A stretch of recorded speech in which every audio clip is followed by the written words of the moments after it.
Good evening. March 2nd Planning Commission meeting. A call to order. First order is Pledge of Allegiance. I pledge allegiance to the flag of the United States of America and to the republic for which it stands, one nation, under God, indivisible, with liberty and justice for all.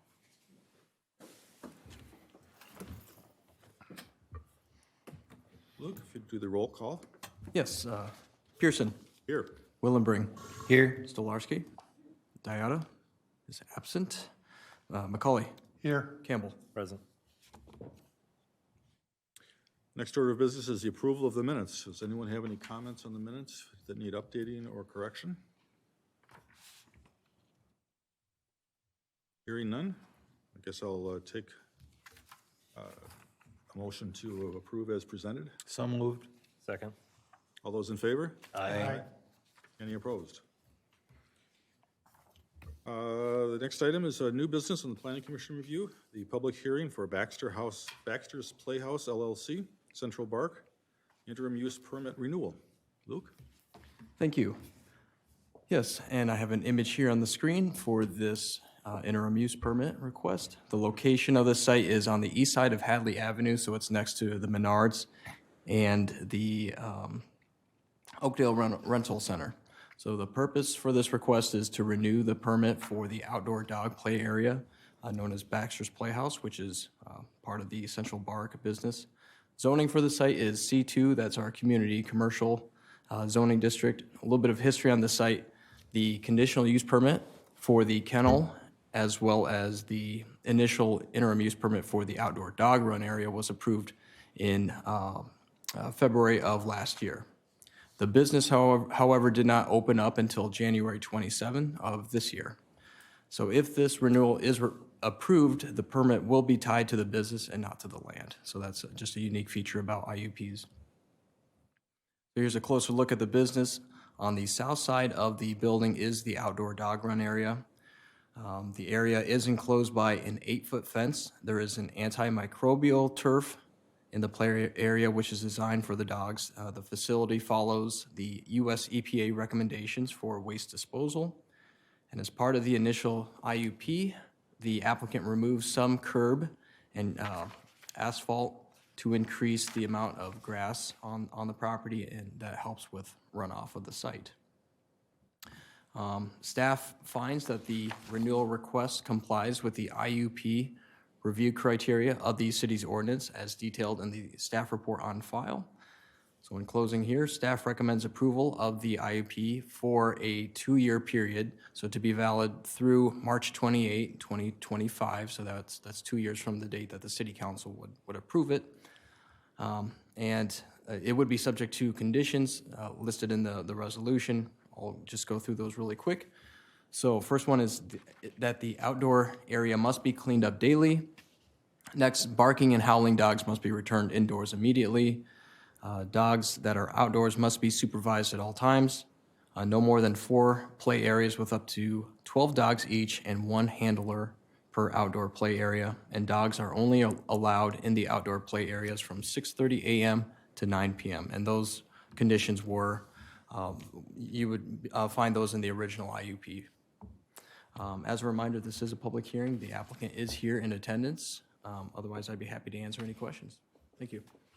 Okay. First question I guess I'd have is, the way you described it makes me think that is there a dual fence, one around the play area and then also around the extended grass area, or is it just all one around the grass area inclusive? Yeah, I might have to defer to the applicant. We'll wait for that then. Sure. Is there a reason why we're only being asked to approve it for 2 years when the applicant requested to just follow the business? Sure. So just because the business didn't open up until late January, so it's only been open for a little over a month now. We just want to make sure that the operations are running smoothly and that we're able to check in on this request at that 2-year period. But you, as the Planning Commission, you certainly have the discretion if you want to extend that review period or the permit length a little bit longer if you so choose to do so.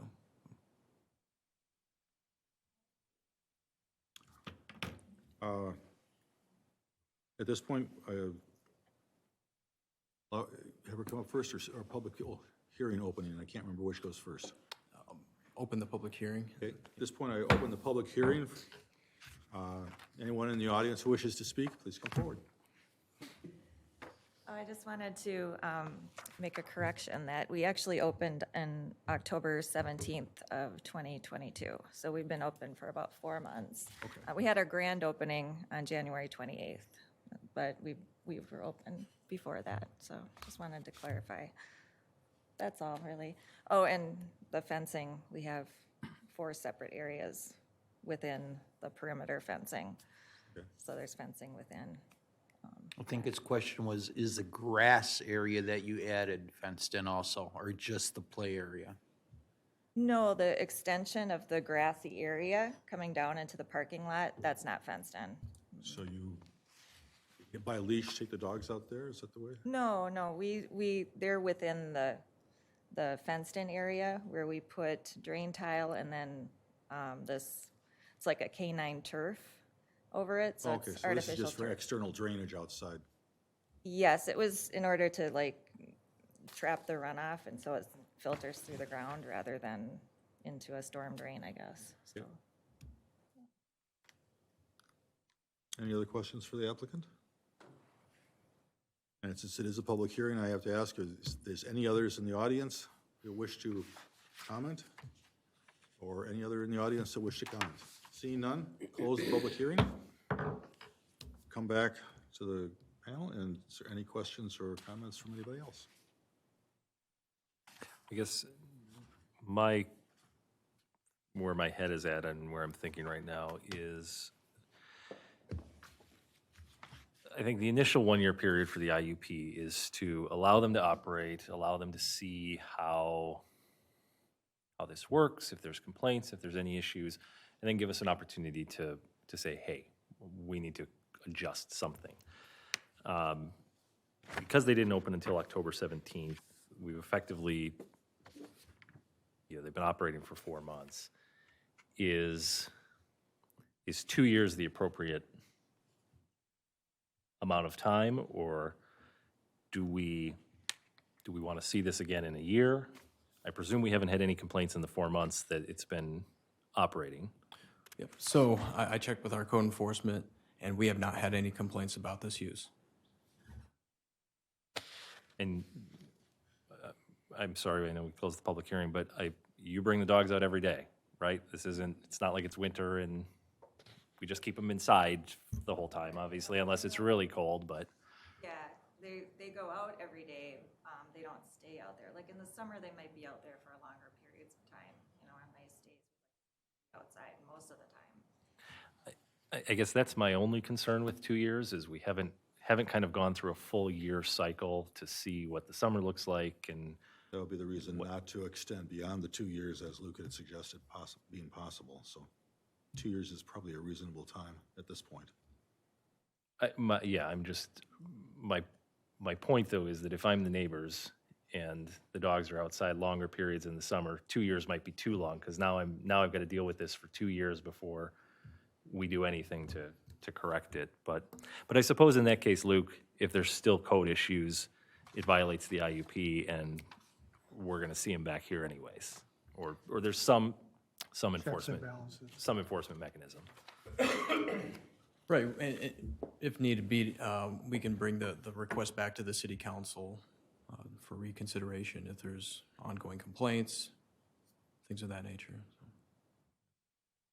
So this Yeah, means that and I we're think going to I'm- have, we'll see them again next year at this time? 2 years. In 2 years from now. In 2 years from, okay.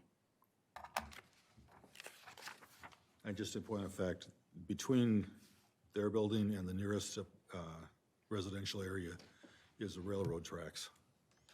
So if you're gonna complain about something, they've been complaining about that for years, and they finally got the way to turn off the sirens or the horns from the train, so they're happier about that. Yeah.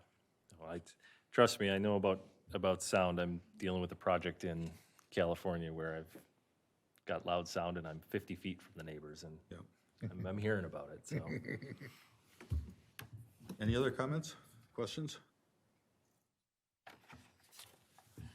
Seeing none, I look for a motion to recommend approval of the interim use permit renewal for Baxter's Playhouse at 3115 Hadley Avenue North, subject to the conditions listed and read by Luke in the draft resolutions. So moved. Second. All those in favor? Aye. Any opposed? Thank you very much.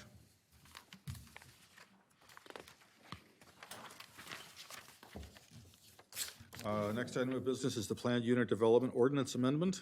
Yeah, before we go in for it, can I just have a quick question on the same subject? Is this a common thing to have a conditional use permit on all areas that have outdoor dog areas? There's only a couple of others in the, in Oakdale. But it and- is a common? Yes. Okay, that was my question. Thanks. Luke? Yes, so for this ordinance amendment that we're presenting, just a little bit of background on this. This is the 3M IMation Planned Unit Development, so the zoning that governs the forefront campus.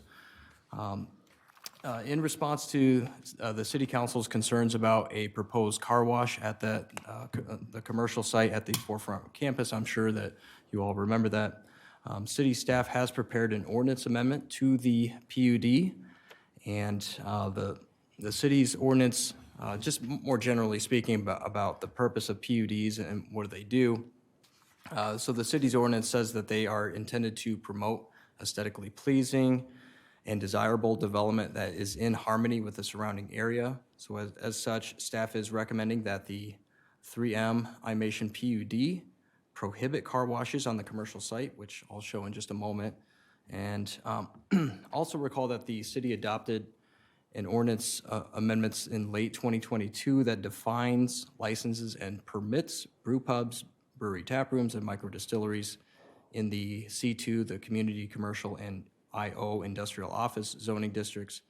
So staff finds that this would be actually a pretty good opportunity to incorporate those uses as permitted uses in this specific PUD. So here's a look at the specific site. So just to be clear, what this amendment would apply to is just the commercial site on the forefront campus, so at the northwest quadrant of 34th Street and High Point. It's the single parcel only. The rest of the forefront campus has not been guided per the comp plan. It hasn't been amended per the PUD to allow for commercial uses. So we wouldn't even get to that point for other parcels of the forefront campus. I would like to note that, just for the record, the city did reach out to the property owners to inform them that the city is initiating this PUD amendment, and so they are well aware of the situation. The public hearing for this request will be heard by the city council at their meeting on March 28th. However, if the planning commission would like to receive any comments from the public, you certainly have the discretion to do so. I'd be happy to answer any questions about this proposed amendment. I have none. Anyone else have any questions for Luke about the proposed amendment?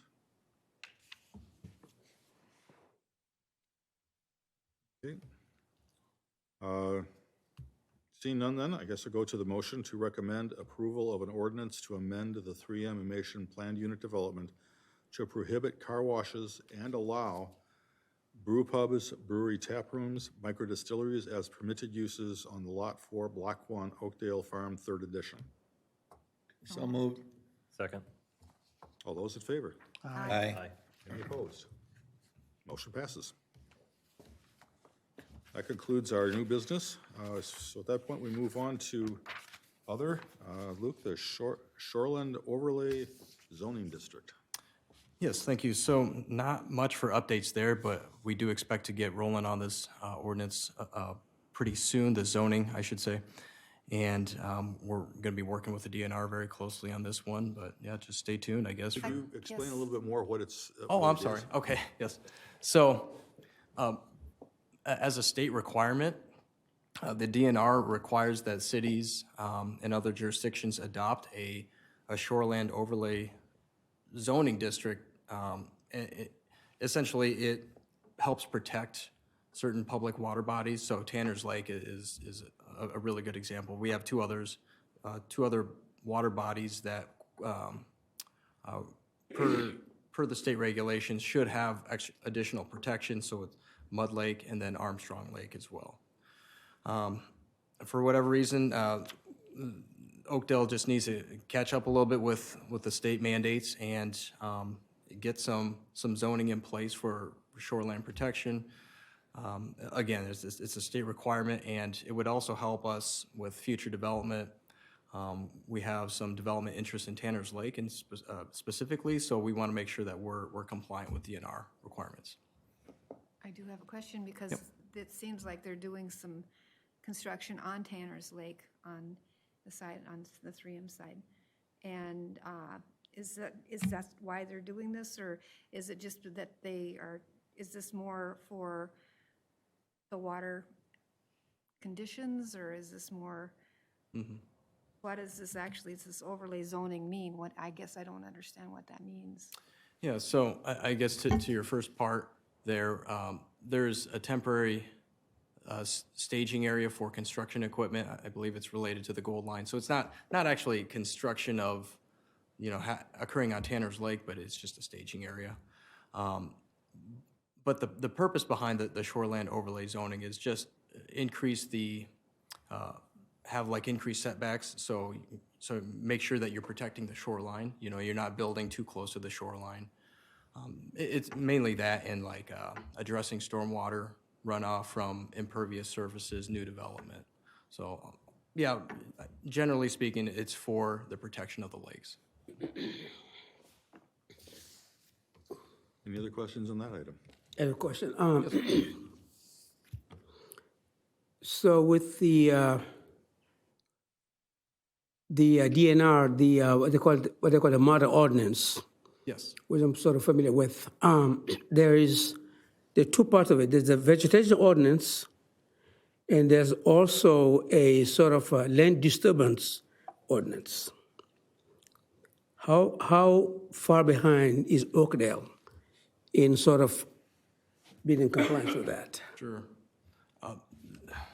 Because we don't have an ordinance in place, I would say in that aspect, we're a little bit behind. But we do have other requirements, just like our general setbacks, which the DNR kind of acknowledged that does provide some protection for that vegetation, for land disturbances. But just having an actual overlay zoning district will help things be more robust in terms of our protection of the lakes.